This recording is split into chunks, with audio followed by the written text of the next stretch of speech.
Alors, Jean-François, ce témoignage de cette jeune femme est quand même assez intéressant par rapport à cette identification, justement, avec Jésus. Tu sais, elle a dit, comme tu l'aurais même répété, là, qu'elle a une nouvelle vie. Puis c'est ça, l'Évangile. Oui.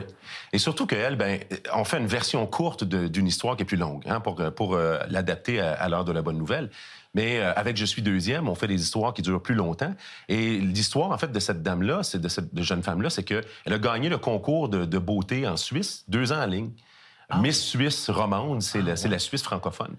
Et puis, elle, toute son identité était sur son apparence, entre autres. Faire des parades de mode, elle a défilé à Cannes, elle a défilé un petit peu partout comme ça. Et là, quand elle a découvert Jésus, c'est là qu'elle s'est rendue compte que toutes ces choses-là, ça la définissait pas, elle. Et l'identité qu'elle a trouvée maintenant, en étant quelqu'un qui s'est donné à Jésus, a refait un équilibre parfait dans sa vie. Entre autres, elle avait des problèmes de boulimie. Ça fait partie de son histoire qu'elle raconte. Et puis là, elle dit, j'ai eu un regard qui a changé à cause de cette nouvelle vision-là que j'avais de moi-même sur ma propre personne. Ouais. Donc... Vas-y. Oui.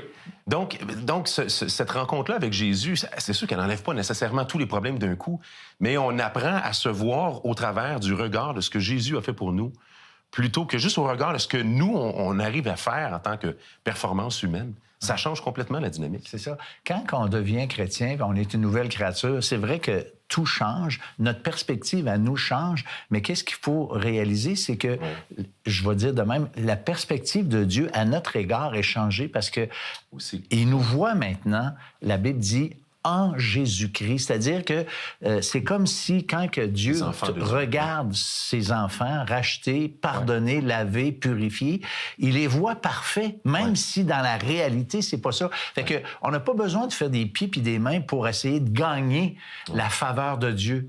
On sait qu'on l'a, pas parce que nous, on a performé, parce que lui a performé lorsqu'il a été jusqu'à la croix, mourir pour nos péchés. Ouais. Alors, c'est ça qui fait qu'on n'a pas besoin de faire des pieds et des mains comme pour... Non. On est accepté. Ça me fait penser au passage de l'Évangile de Jean, au verset 12, quand Jésus dit... en fait, c'est l'apôtre Jean qui dit ça. Mais à tous ceux qui l'ont reçu et ceux qui croient en son nom, en parlant de la lumière du monde, on l'a vu dans une émission, elle a donné le pouvoir de devenir des enfants de Dieu, lesquels sont nés non de la chair, non de la volonté de l'homme, non de la volonté de la chair, mais de Dieu. Ils sont nés de Dieu. Donc, c'est l'identité, elle est là-dedans. Elle est dans le fait qu'on a la vie éternelle à cause de l'œuvre de Jésus, pas à cause des œuvres qu'on a réussi à faire. Et puis ensuite, ça change la perspective qu'on a sur nous-mêmes. C'est le résultat.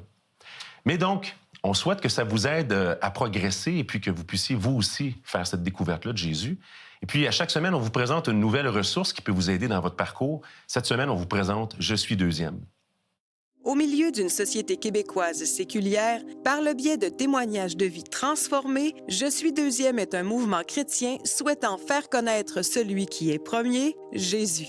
Vous pouvez aussi joindre un groupe de discussion dans votre région. Les groupes de discussion Je suis deuxième sont une excellente manière d'en apprendre davantage sur la bonne nouvelle de Jésus-Christ. Vous aurez la possibilité de discuter avec plusieurs personnes de votre région, de créer des contacts et d'apprendre plusieurs aspects de la personne de Dieu.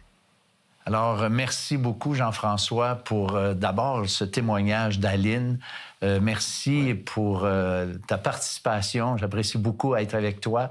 Et puis, on remercie tous ceux et celles qui sont avec nous. Martin Lébreux, qui a travaillé avec nous encore dans cette émission. Et on vous dit au revoir et à la semaine prochaine pour une autre émission de l'heure de la bonne nouvelle.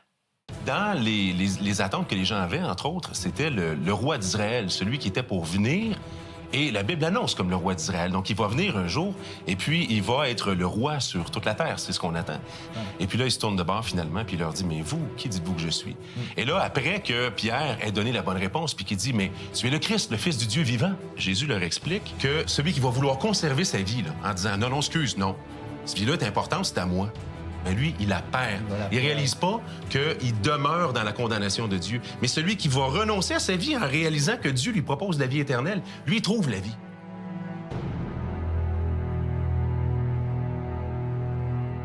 Ceci était une émission payée par l'heure de la bonne nouvelle.